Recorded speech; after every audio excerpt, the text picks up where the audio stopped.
I'd like to tell you about the strangest secret in the world. Not long ago, Albert Schweitzer, the great doctor and Nobel Prize winner, was being interviewed in London, and a reporter asked him, "Doctor, what's wrong with men today?"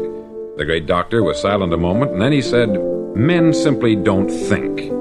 And it's about this that I want to talk with you. We live today in a golden age. This is an era that man has looked forward, dreamed of, and worked toward for thousands of years. But since it's here, we pretty well take it for granted. We in America are particularly fortunate to live in the richest land that ever existed on the face of the earth, a land of abundant opportunity for everyone. But do you know what happens? Let's take 100 men who start even at the age of 25. Do you have any idea what will happen to those men by the time they're 65? These 100 men who all start even at the age of 25 believe they're going to be successful. If you asked any one of these men if he wanted to be a success, he'd tell you that he did. And you'd notice that he was eager toward life, that there was a certain sparkle to his eye, an erectness to his carriage, and life seemed like a pretty interesting adventure to him.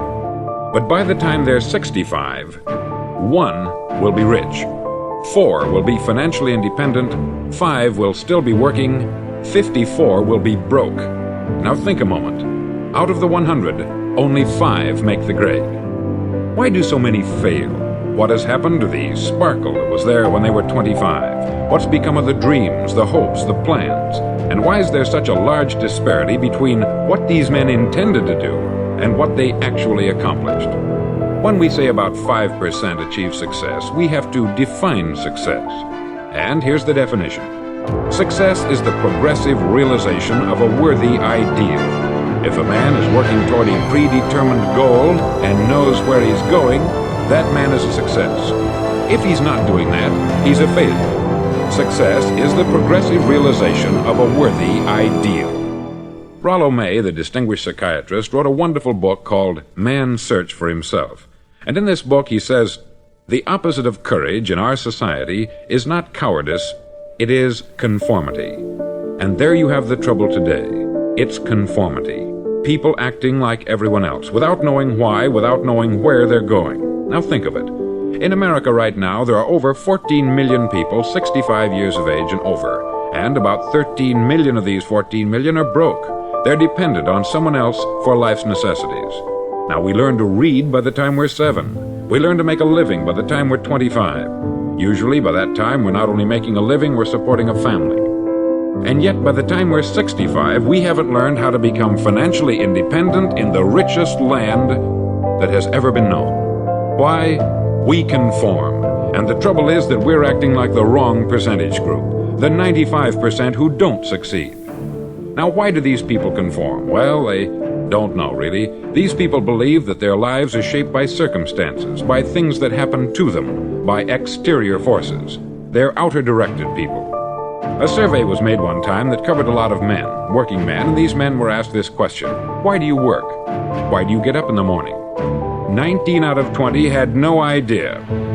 If you ask them, they'll say, everyone goes to work in the morning. And that's the reason they do it, because everyone else is doing it. Now let's get back to our definition of success. Who succeeds? The only man who succeeds is the man who is progressively realizing a worthy ideal. He's the man who says, I'm going to become this, and then begins to work toward that goal. I'll tell you who the successful people are. A success is the school teacher who's teaching school because that's what she wanted to do. The success is the woman who's a wife and mother because she wanted to become a wife and mother and is doing a good job of it. The success is the man who runs the corner gas station because that's what he wanted to do. The success is the successful salesman who wants to become a top-notch salesman and grow and build with his organization. A success is anyone who is doing deliberately a predetermined job because that's what he decided to do deliberately. But only 1 out of 20 does that. That's why today there isn't really any competition, unless we make it for ourselves. Instead of competing, all we have to do is create. Now, for 20 years, I looked for the key which would determine what would happen to a human being. Was there a key I wanted to know which would make the future a promise that we could foretell to a large extent? Was there a key that would guarantee a person's becoming successful if he only knew about it and knew how to use it? Well, there is such a key, and I've found it. Have you ever wondered why so many men work so hard and honestly without ever achieving anything in particular, and others don't seem to work hard and yet seem to get everything? They have the magic touch. You've heard them say that about someone. Everything he touches turns to gold.